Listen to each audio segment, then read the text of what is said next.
ये मुझे धन्यवाद दो। अगर मैं आरएलपी नहीं लड़ाता तो मुख्यमंत्री गली गली थोड़ी घूमता। मैं नहीं लड़ाता तो बीजेपी के सारे ठग इस सरदार साहब नहीं आते, सारे ठग भारतीय जनता पार्टी के आगे गांवों के अंदर सेवा करेंगे। कौन मना कर रहा? तुम 4 साल में क्या सेवा करी बताओ? कर देते किसानों का कर्जा माफ। तुम कह रहे हो कांग्रेस करे, दिल्ली में तुम कर दो, दिल्ली में तुम्हारी सरकार है। मार दिया हमारे को। मोदी जी ने कहा लोकसभा में पहला जब कोरोना आया, मैं हिंदुस्तान में कोरोना नहीं आने दूंगा, और जब आया और 50 लाख लोग मरे तब मास्क बांध के मुंह छुपा के भाग गए थे लोकसभा के अंदर से। वो कहा वाह गए। हमने सोचा कोई भगवान से बात हो गई इनकी, कोरोना को मैं आने ही नहीं दूंगा हिंदुस्तान के। कैसी कैसी मतलब इस तरह की बातें। घंटी बजवा दी, क्या क्या करवाया था? थालियां बजवाई, घंटी बजवाई, पापड़ कौन सी मशीन? भाभी जी का पापड़ बताओ। ये सुनो, एक तो कोई बीजेपी का नेता मिट्टी और गोबर से नहा के बोला ऐसे कर लो कोरोना, खुद को ही कोरोना हो गया। तो किस तरह के पागलपन की हरकतें इन लोगों ने करी। मार दिया लोगों को। लोगों का तुम इलाज मत कराओ, वहीं पड़े पड़े मरे रहो। 5-7 लाख के तो सरकारी आंकड़े हैं, 50 लाख मौतें हुई है देश के अंदर। ऐसा कोई घर नहीं, गांव नहीं जहां हमारे बच्चे नहीं चले गए। दूसरी जो लहर थी उसमें ऑक्सीजन का अभाव था। गहलोत भी फेल था और मोदी भी फेल था। हमें मरने के लिए छोड़ दिए, हमारी आई को मरने के लिए छोड़ दिया।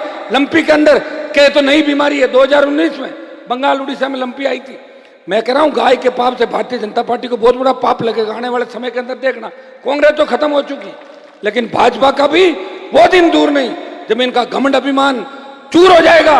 पहले किसानों को मारा, 3 बिल लाए, फिर थूक के चाटा। और भाइयों, जब किसान तकलीफ में था देश का, तब आपका एमपी नहीं आया था किसान के लिए। नागौर के सांसद ने सत्ता छोड़ी और 70 दिन हाईवे जाम करके सड़क पे बैठा रहा आपके लिए। जब सेना को ठेके पे दिया तब दूसरे एमपी नहीं आए थे। मेरा कोई रिश्तेदार सेना में नहीं है, लेकिन बच्चों की तकलीफ देख के अगर लड़ाई में कोई कूदा तो लोकसभा की बेल में कूदा, तख्ती लेके अंदर गया, बाहर निकाला। जोधपुर में 2 लाख जवानों की रैली करके कहा मोदी जी हम किसान के बेटे हैं, किसानों ने आपको थकाया था, अब हम आ रहे हैं, रेजिमेंट खत्म नहीं होने देंगे, अग्निपथ को वापस लेना ही पड़ेगा। राजस्थान को विशेष राज्य के दर्जे की बात करी, सरदार शहर में खेत के सिंचाई की बात करी, सरदार शहर के विकास की बात करी, और राजस्थान का सम्मान देश में बढ़ाया। और राजस्थान में गहलोत वसुंधरा के गठबंधन को तोड़ने की बात करी। जब कोई बहन बेटी चीख पुकार करती है, कोई गरीब इंसाफ के लिए, न्याय के लिए पुकार करता है, तो नागौर का सांसद उसे न्याय दिला। कल जब गहलोत आया था, एक किसान टावर पर चढ़ गया था, घर से फोन आया कि भाई जी दादाजी टावर पर चढ़ गया। मैंने कहा बेटा चिंता मत कर। मैंने आईजी को कहा और एक अपील करी उसी टाइम।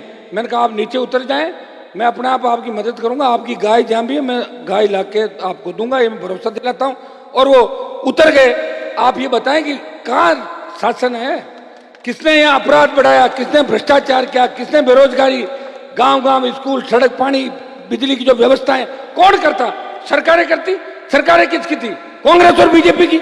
हमारी तो सरकार थी नहीं।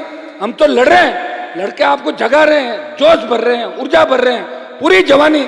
मैं मंत्री बनता 3 के अंदर, लगातार 20 साल मंत्री रहता, संतरी बन के आपकी सेवा कर रहा हूं। मुझे पता है कि आपको जगाने के लिए कोई लोक देवता नहीं आएंगे, आपके बीच अवतार नहीं लेंगे। जय कार्य के साथ मेरे भाइयों को मैं आगे सत्ता के शिखर पे